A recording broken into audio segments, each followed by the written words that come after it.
හතරවන සියවසේදී දන්ත ධාතුව හිනිකරගත් අවසන් ඉන්දියානු පාලකයා වූයේ කාලිංගයේ ගුහසිව රජුය.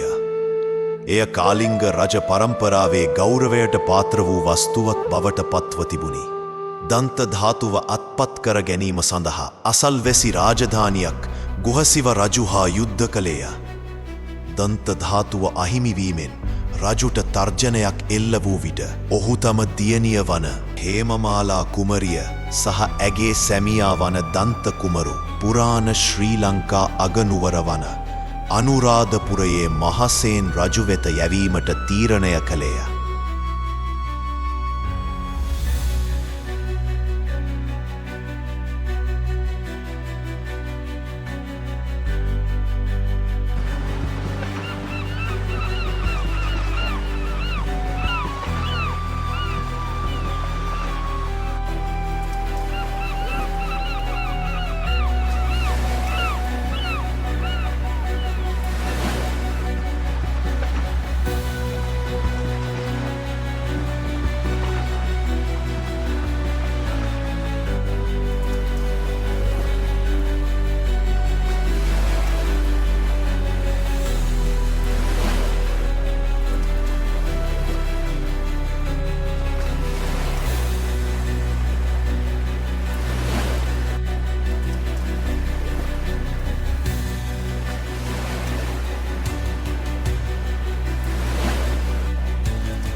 අභියෝගාත්මක ගමනකින් පසු හේමමාලා කුමරිය සහ දන්ත කුමරු ඉන්දියාවේ සිට ශ්‍රී ලංකාවට පැමිණිය.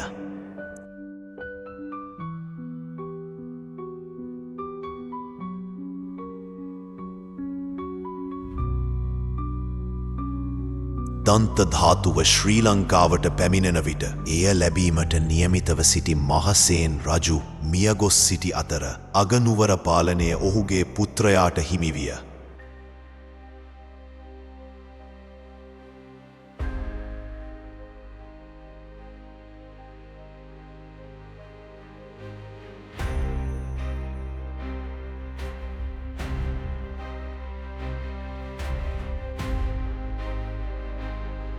මහසේන් රජුගේ පුතු වූ කීර්ති ශ්‍රී මේඝවර්ණාභය හතරවන සියවසේදී අනුරාධපුරයේ රජවිය.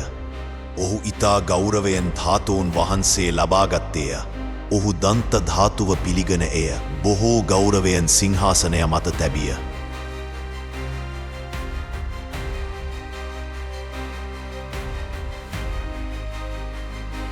දන්ත ධාතුව මුලින්ම තැන්පත් කරන ලද්දේ දේවානම්පිය තිස්ස රජු විසින් ඉදිකරන ලත් ධම්මචක්කගේ නම් ස්ථානයකය.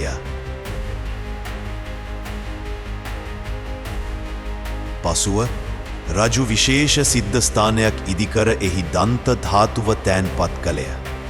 එය දළදාගේ නම් ස්ථානයකි. දන්ත ධාතුව මාලිගාවේ සිට අභයගිරි විහාරස්ථානය දක්වා පෙරහැරකින් රැගෙන යන ලත් අතර එහිදී එය චාරිත්‍රානුකූලව වන්දනාමාන කර මාස 3ක් ප්‍රදර්ශනය කරන ලදී. දසවන සියවසේ අගභාගයේදී දන්ත ධාතුව පොළොන්නරුව අගනුවරට ගෙන යන තෙක් අභයගිරි විහාරස්ථානය එහි භාරකරු විය.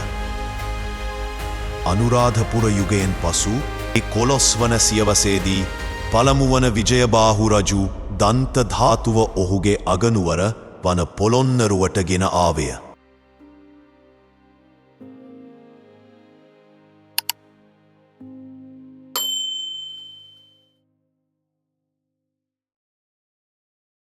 Menu Cinema presents